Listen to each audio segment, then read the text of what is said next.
ภาพน่ารักสายฟ้าพายุลอยกระทงกับคุณย่าอุไรวรรณหลานๆแฮปปี้มากข่าวบันเทิงมาแล้วจ้าภาพน่ารักสายฟ้าพายุลอยกระทงกับคุณย่าอุไรวรรณหลานๆแฮปปี้มากสายฟ้าพายุแฮปปี้มากๆคุณย่าอุไรวรรณเดินทางมาลอยกระทงด้วย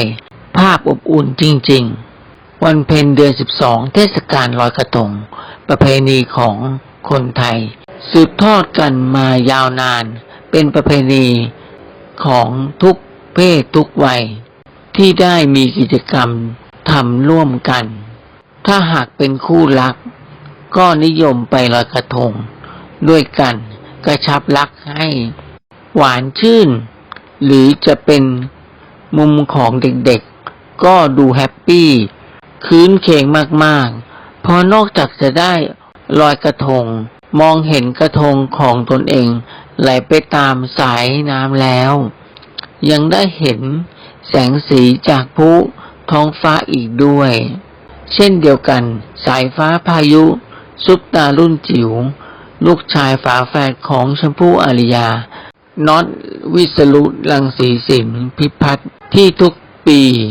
แม่ชมจะนำภาพน่ารักของลูกๆกับกิจกรรมลอยกระทงและปีนี้ต้องบอกว่าพิเศษมากๆเพราะคุณย่าอุไรวรรณเดินทางมาลอยกระทงกับหลานๆด้วยเป็นภาพที่น่ารักมากนอกจากนี้ยังมีภาพของน้องเกลหลานสาวของคุณย่าในชุดไทยจิ๋วอีกด้วยน่ารักน่าอุ้มจริงๆฝากกดไลค์กดซับสไครบ์ด้วยนะครับขอบคุณครับ